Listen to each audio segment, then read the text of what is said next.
আমি কিছু লালনের ফিউশন করেছি। কিন্তু আমার প্রশ্নটা ছিল তোমাদের এই প্রজন্মের পুরোকে নিয়ে। সেক্ষেত্রে তোমার প্রশ্নটা কিন্তু তোমার উত্তরটা অসম্ভব আমি মনে করি যুক্ত যে চাইলেই কম্পিউটার অন করলাম, ইন্টারনেটে সার্চ দিলাম, আমরা চলে যাচ্ছি বিদেশি যে কোনো মিউজিকে চলে যেতে পারছি। কিন্তু আমাদের নিজস্ব যেসব মিউজিকগুলো আছে, যেসব বাউল গানই বলো, লালন গীতি বলো, তারপরে তোমার পল্লী গীতি, ভাটিয়ালি, এগুলো কিন্তু সেভাবে তোমরা পাচ্ছি না।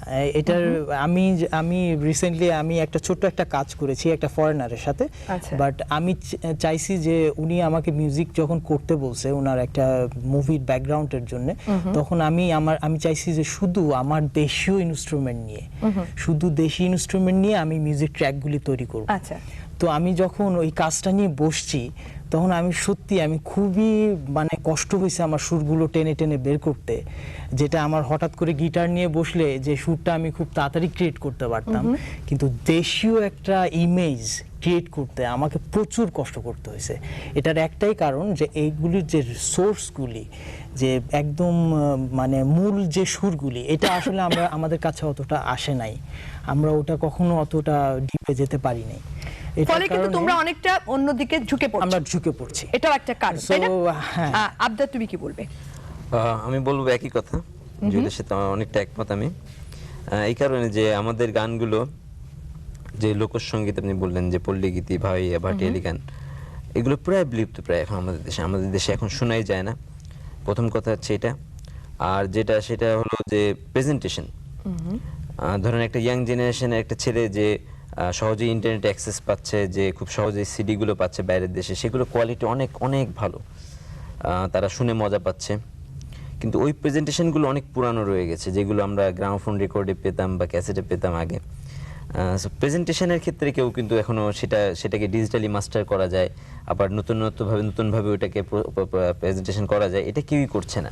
আচ্ছা, আমাদের রেকর্ডস কোম্পানিগুলো বা আমাদের যেসব কোম্পানি, মিউজিক কোম্পানিগুলো আছে, এরা করতে পারে ইচ্ছে করলেই, তা এটা করছে না। আরেকটা হচ্ছে যে রিমিক্স যেটা আমাদের দেশে অনেকে বলে যে রিমিক্সটা ভালো না বা প্রয়োজন নেই রিমিক্সের। আমি মনে করি একটা জিনিসের স্বকীয়তাটাকে নষ্ট করা হয় না রিমিক্সের মাধ্যমে। হ্যাঁ, রিমিক্সের মাধ্যমে নষ্ট করা হয়, এটা ঠিকই, কিন্তু নষ্টর একটা ক্যাটাগরি আছে, যেটা যে অনেকে ইন্ডিয়ান গানগুলো যেরকম নতুন করে হচ্ছে, বা যেটাকে আমরা বলবো যে স্বকীয়তা, সুর, তাল, লয়, গায়কি সবগুলোকে ঠিক রেখে প্রেজেন্টেশনটা ডিফারেন্ট করা হচ্ছে, যেটাকে আমি বলি, আমার ভাষায় বলি আমি রিভিশন।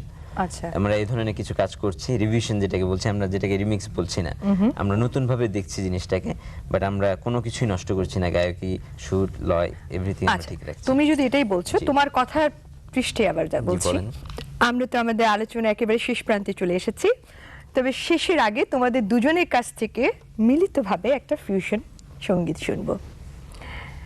তার আগে দর্শকদের কাছ থেকে বিদায় নিয়ে নিই। সুপ্রিয় দর্শক, প্রতিটি শিল্পেরই একটি নিজস্ব স্বকীয়তা রয়েছে, ফিউশন সঙ্গীতেরও ঠিক তেমনি স্বকীয়তা রয়েছে। মানুষের জীবনে যেমন ভালো মন্দ দুটো দিক থাকে, তেমনি এই সঙ্গীতের ক্ষেত্রেও রয়েছে দুটি জিনিসই। কোনটি খারাপ এবং কোনটি ভালো তা কিন্তু বেছে নেওয়ার দায়িত্ব দর্শকদের নিজের উপর।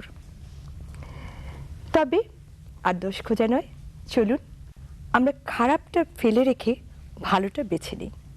গান শুনতে শুনতে এবারে বিদায় নেওয়া যাক।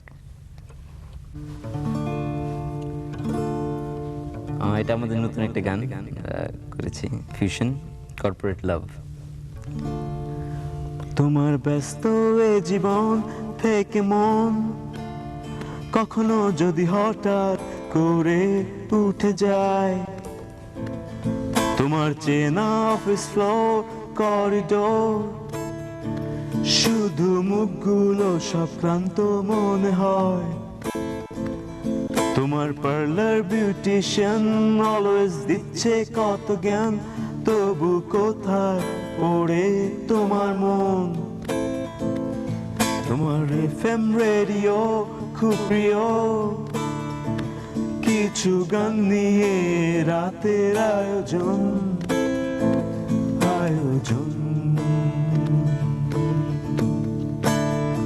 তাতেও যদি মন